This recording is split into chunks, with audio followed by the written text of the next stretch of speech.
tere! Oleme täna 31. jaanuaril oma Krimmi võttegrupiga tulnud Rakvere linna.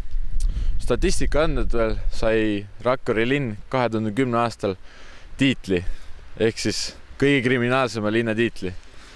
Seda linna kutsutakse killakate pealinnaks.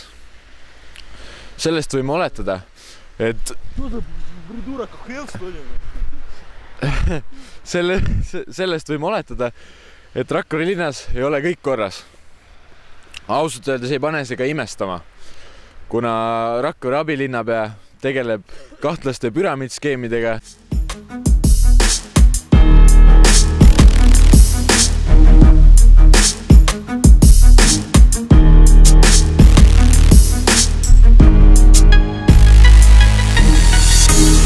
Nüüd vaatame siis Rakvere linna lähema pilguga ja vaatame, mis siin kõike tehakse.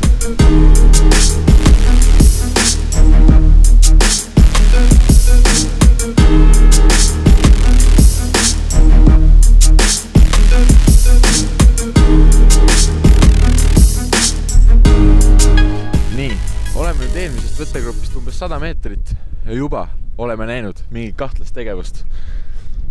Ma täpselt ei oska öelda, mida nad seal teevad, aga ilmselgelt on mingi, ja nagu ma oletasin, oligi midagi. Lähme siis vaatame natuke ka edasi, mis me siis siin linnas veel tehakse.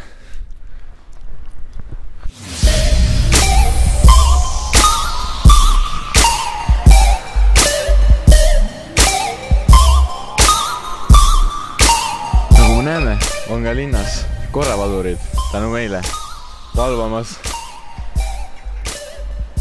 Ei tea, kas need on küll meie saate pärast, aga ei kujuta ette.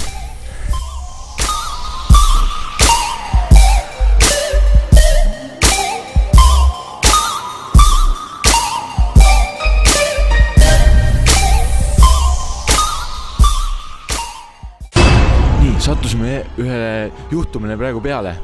Arvatavasti ongi need kuulsad Rakvere jõmmid, nagu kutsutakse neid ka kurikapandedeks. Et jookse!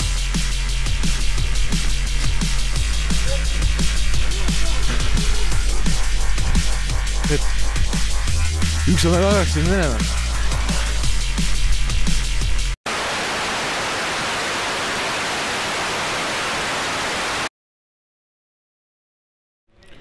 Oleme siis Rakverele tiiru peale teinud ja siin linnas toimub väga kahtlaseid tegevusi.